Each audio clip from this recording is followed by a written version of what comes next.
Hello everyone. இன்றைக்கி நம்ம செல்லம்மா வீட்டில் நம்ம எல்லாருக்குமே ரொம்ப ரொம்ப ரொம்ப ஃபேவரட்டான சிக்கன் சால்னா ஹோட்டல் ஸ்டைலில் எப்படி பண்ணுறதுன்னு பார்ப்போம். இது வீட்டிலையே அவ்வளோ டேஸ்ட்டாக பண்ணலாம். இந்த ரெசிப்பியை நீங்கள் அப்படியே செஞ்சு பார்த்தீங்கன்னா அதே டேஸ்ட்டு கிடைக்கும்.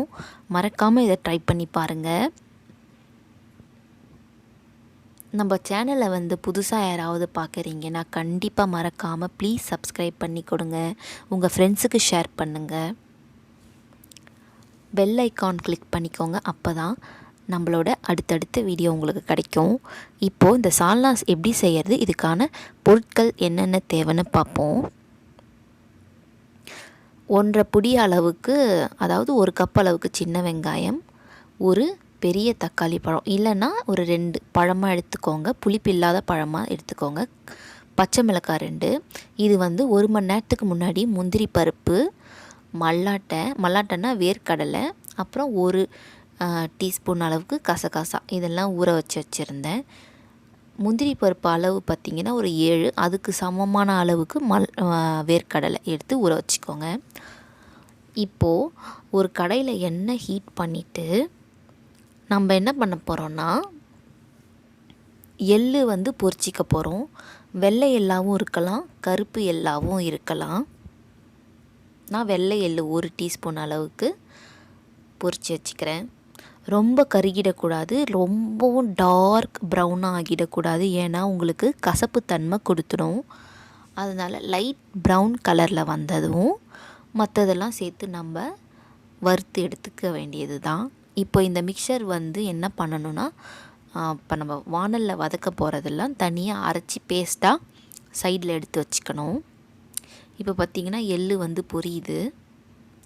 லைட் ப்ரௌனாக ஆனவுடனே நான் கருவேப்பிலை, பச்சை மிளகாய், அப்புறம் சின்ன வெங்காயம் நான் வச்சுருக்கிறது இதில் நல்ல பச்சை வாடை போகிற அளவுக்கு வதக்கிறேன். வதக்கிட்டு 6லேருந்து 7 பல் பூண்டு எடுத்துக்கிறேன். நல்லா பெரிய பெருசாக எடுத்துக்கிறேன். அதுக்கு ஈக்குவலாக, அதுக்கு சமமான இஞ்சி எடுத்து இது கூடயே வதக்கிக்கிறேன். இது காரம்லாம் பார்த்திங்கன்னா உங்களுக்கு எப்படி தேவையோ அப்படி கூட குறைய ஆட் பண்ணிக்கோங்க. நல்லா வதக்கின ஒரு அரை மூடி தேங்காய் சேர்த்து வதக்கிக்கோங்க.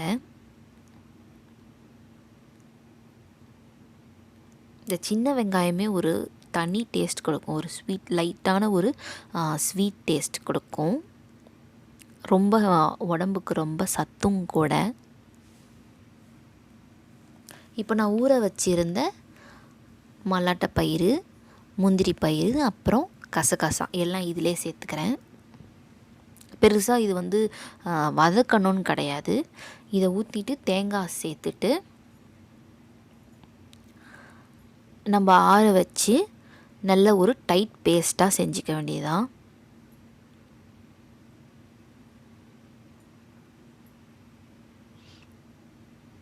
இப்போது தேங்காய் சேர்த்து கொஞ்சம் வதக்கிட்டு கொஞ்சம் தண்ணி சேர்த்து நல்ல மழை அரைச்சி எடுத்து வச்சுப்போம்.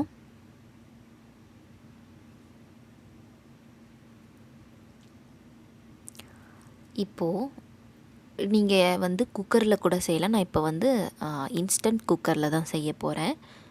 நீங்கள் ஓப்பன் கடாயில் கூட செய்யலாம் இதை. இப்போ என்ன பண்ணுறேன் பார்த்திங்கன்னா, 2 டேபிள் ஸ்பூன் அளவுக்கு எண்ணெய் சேர்த்துருக்கேன்.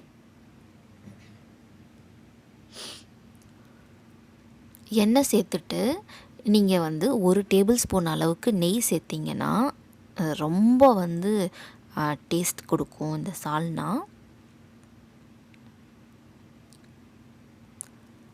தாளிப்புக்கு ஜீரகம் சேர்த்துக்கோங்க. அப்புறமா ஜாவித்திரி பூவு, 4 லவங்கம், கடல் பாசி, 5 பிரிஞ்சி இலை, 4 பட்டை பீஸ், அப்புறமா கொஞ்சம் அன்னாச்சி பூ, அதெல்லாம் சேர்த்து நல்லா வதக்கிக்கிறேன். ஏலக்காய் நான் பொடி வச்சுக்கிறதால பொடி சேர்த்துக்கிறேன். நீங்கள் இதிலேயே ஏலக்காய் ஒரு 4 சேர்த்துக்கோங்க. இதெல்லாம் தான் நல்ல ஃப்ளேவர் கொடுக்கும். கொஞ்சம் எக்ஸ்ட்ராவே நான் ஆட் பண்ணிக்கிறேன். அந்த ஜாவித்ரி பூ இருக்குது இல்லையா, அதுதான் வந்து அந்த சால்னாக்கு டேஸ்ட்டே. அது ஏன் ஃபுல்லாக போடுறேன்னா, அப்போ தான் நம்ம ஈஸியாக அதை எடுத்து அப்புறம் வெளியே போட்டுடலாம். இல்லைன்னா கடித்தோன்னா ஒரு ஸ்ட்ராங் ஃப்ளேவர் வந்துடும். அதான் இப்போ இந்த எண்ணெயிலே பார்த்திங்கன்னா மஞ்சத்தூள் காரத்தூள் ஆட் பண்ணிவிட்டு ஒரு கிண்டிட்டு உடனே நான் வெங்காயம் சேர்த்துக்கிறேன். ஏன்னு பார்த்திங்கன்னா நல்ல கலர் கொடுக்கும் அந்த குழம்பு மேலே. அந்த எண்ணெய் கலராக இருக்குது தெரியுமா, அது வந்து இந்த எண்ணெயிலேயே மிளகாய் நம்ம பொரிக்கிறது தான். ஆனால் அப்படி செய்கிறதுல என்னென்னா ரொம்ப கேர்ஃபுல்லாக இருக்கணும். கரிஞ்சிடும் அந்த பொடியெல்லாம் இருக்குது இல்லையா, அதெல்லாம் வந்து பார்க்காம டக்குன்னு வந்து கரிஞ்சிடும். அப்படி உங்களுக்கு கம்ஃபர்டபுளாக இல்லைன்னா நீங்கள் பொறுமையாகவே சேர்த்துக்கோங்க. தக்காளி பழம் ஆட் பண்ணியிருக்கேன். இதில் வந்து புதினா கொஞ்சம் இப்போயே ஆட் பண்ணிட்டேன். நல்லா வதக்கிக்கோங்க. சொன்னதை மறக்காதீங்க, நம்ம எண்ணெயில் வந்து நீங்கள் மிளகாத்தூள் சேர்க்கக்குள்ள உடனே என்ன பண்ணிடணும், ஆனியன் சேர்த்துடணும். ஒரு கிண்டிட்டு கரிச்சிடக்கூடாது. இப்போ பார்த்திங்கன்னா நான் தயிர் சேர்த்துக்கிறேன். புளிப்பில்லாத தயிர் 3 டேபிள் ஸ்பூன் அளவுக்கு சேர்த்துக்கிறேன். இது வதக்கிறப்பே பார்த்திங்கன்னா உங்களுக்கு நல்ல கலராக வரும். நான் காஷ்மீரி சில்லி பவுடர் ஆட் பண்ணியிருக்கிறேன். நீங்கள் சாதா சில்லி பவுடர் கூட ஆட் பண்ணிக்கலாம். தேவையான அளவுக்கு உப்பு சேர்த்து வதக்கிக்கோங்க.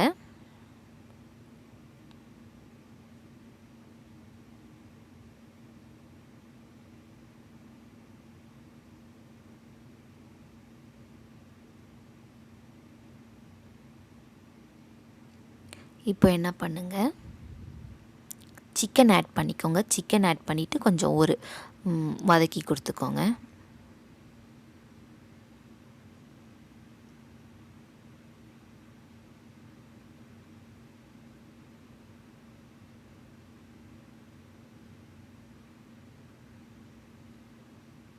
கொஞ்சம் ஒரு 20% குக் ஆகிற வரைக்கும் சிக்கனை வதக்கிக்கோங்க. அதாவது கொஞ்சம் அந்த வெள்ளையாக இருக்கும் தெரியுமா, வெந்து வர மாதிரி, அது வரைக்கும் நீங்கள் சிக்கன் ஆட் பண்ணிக்கோங்க. இப்போ பார்த்திங்கன்னா பெருஞ்சீரகத்தூள் 1 டீஸ்பூன், ஜீரகப்பொடி 1 டீஸ்பூன், அப்புறம் கரம் மசாலா 1 டீஸ்பூன், இது சேர்த்து நல்லா வதக்கி கொடுக்குறேன்.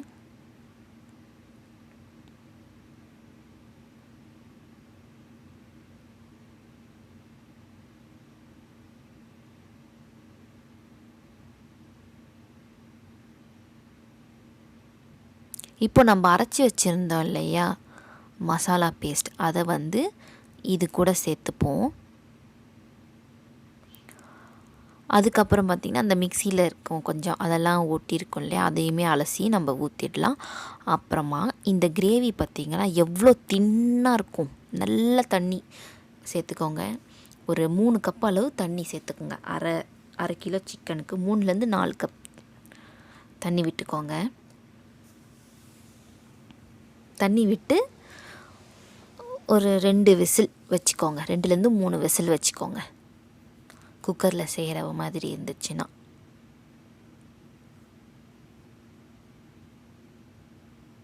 நல்ல நீர்க்க வச்சுக்கோங்க. ஏன்னா பரோட்டா அந்த சப்பாத்தி கூடலாம் அப்போ தான் ஊற வச்சு நம்ம சாப்பிட்றதுக்கு சூப்பராக இருக்கும்.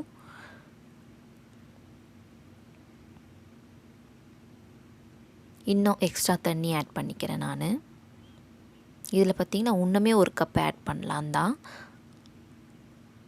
இது எவ்வளோ லைட் கலராக இருக்குது பாருங்களேன், லைட் எல்லோ, இந்த சாண்டில் கலர் மாதிரி. இது நல்லா கொதித்து வர்றது எப்படின்னா கலர் நல்லா டோட்டலாக சேஞ்ச் ஆகிருக்கும், பார்த்திங்கன்னா தெரியும். இப்போ வந்து மூடி போட்டு நல்லா கொதிக்க விடும். நான் வந்து குக்கரில் செய்கிறதுனால இதை வந்து குக்கர் மூடி போட்டு மூடிட்டு அப்புறமா திறக்கிறேன் பாருங்கள். கொஞ்சம் உப்பு டேஸ்ட் பண்ணி பார்த்ததில் பத்தலை, அதனால் இப்போயே நான் ஆட் பண்ணிட்டேன். நீங்கள் வந்து கொதிக்கக்குள்ளே நீங்கள் வந்து டேஸ்ட் பண்ணி பார்த்துக்கோங்க.